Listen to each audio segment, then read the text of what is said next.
rare earth metals. Exotic minerals used in loads of products, from phones to batteries to bombs. And China supplies rare earths to the US. But amid the trade war, China has threatened to cut America's rare earth supply.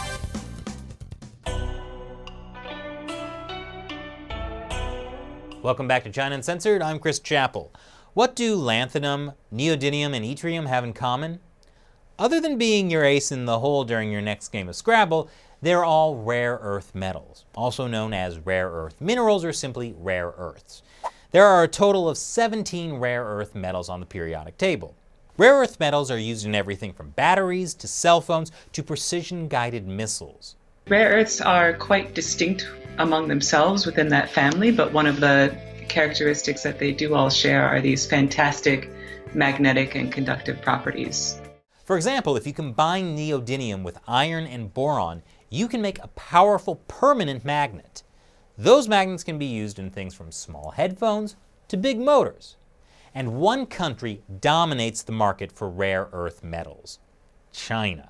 You know, Ali, they decided more than a decade ago that it was an incredible strategic asset. Having all of these rare earth minerals they knew would put them in a dominant position to, govern the manufacture of, as you say, everything from missile technology, the guidance systems and magnets that go into guiding the fins of missiles, to the touch screens that we use on our iPhone. They knew that they would be in charge of all of that. China has around 44 million tons of rare earth reserves. That's twice as much as Brazil or Vietnam, and way more than the United States. In 2018, China produced 70% of the world's supply of rare earths. But that wasn't always the case. There was a time when the US was the world's top producer of rare earths. James Litinsky is the CEO of a capital group that bought the Mountain Pass mine in California after it went bankrupt. So Mountain Pass, the site that we acquired at a bankruptcy, was from the 1960s through the 90s was the leading rare earth producer in the world. But essentially in China they have a lot less stringent environmental controls, and so about 20 years ago they took over the industry. The problem with rare earth production isn't so much the strip mining. That makes for an ugly landscape, but it's a mostly harmless hole in the ground. The real problem is the toxic chemicals used to process the rare earth ore. It is an incredibly destructive and poisonous process, going through the incredible amount of soil you have to go through to get these minerals out of the earth. And so we just don't abide by those standards. We won't poison our croplands the way China has been willing to. And if any country is willing to poison its own farmland, it's China. Like in the Chinese city of Baotou, the biggest industrial city in Inner Mongolia. It's home to the ginormous Baogang steel and rare earth complex. Inside the plant, toxic chemicals are used to process the ore and extract the rare earth metals. Then radioactive waste gets dumped in a massive lake of toxic sludge. The BBC calls it a dystopian lake filled by the world's tech lust. Farmers living near Lake Dystopia complain the winds whip up cancer-causing toxin and dumps them on their land, which poisons the soil and water, and causes the farmers' teeth to fall out and their hair to turn white. And now, the US gets 80% of its rare earths from China, including places like Baotou. And even if you don't care about environmental pollution, there's another problem. China is using its dominance of the rare earth market as a weapon in political disputes. Like back in 2010, when China got into a territorial spat with Japan over control of the Senkaku Islands.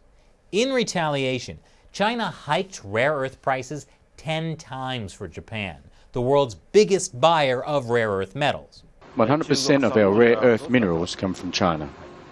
His company makes magnets for laptops and depends on a steady supply of rare earths. By choking off the supply, China put his business in a stranglehold. And then in May of this year, China signaled that it might weaponize rare earths as part of its escalating trade war with the US. China will meet the reasonable demand of other countries for rare earths. But it would be totally unacceptable to us if these countries were to use rare earths to produce products used against China or to oppress us. The CCP mouthpiece, The People's Daily, also ran an editorial asking, will rare earths become a counterweapon for China to hit back against the pressure the United States has put on it for no reason at all? The answer is no mystery. Wow, they're not very good at subtlety, are they? Then the Global Times ran this editorial, quoting a senior academic who said the ace in China's hand is a complete ban on exports of rare earths to the U.S., adding that this is not the only way to make the U.S. economy feel pain. The trouble is, weaponizing rare earth exports seems to be backfiring on China. Burned by the rare earths price hike over the Senkaku Islands, Japan decided to cut its dependency on Chinese rare earths.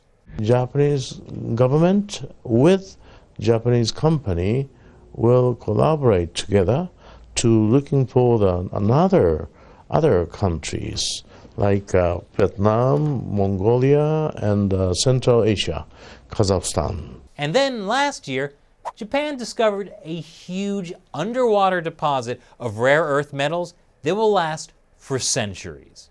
And China, by squeezing supply and causing prices to rise, has also given America the opportunity to free itself from its dependency on Chinese rare earths. The United States used to be the most important single producing country for rare earths from a single mine called the Mountain Pass Mine. The Mountain Pass Mine is located in Southern California, near the border with Nevada. After it went bankrupt, the mine was bought by JTL Capital Group, which hired more people and invested in the facility. We bought the facility out of bankruptcy in 2017. At the time, it had 8 employees, and it was in care and maintenance. Over the last 2 years, we've been doing a ramp up in 2 stages. Over the last 2 years, we've hired 200 people, so we've created 200 American hard-working jobs. But what about the toxic pollution? Well, it turns out the mine's previous owner invested in a cutting-edge facility that allows rare earth processing with minimal environmental impact.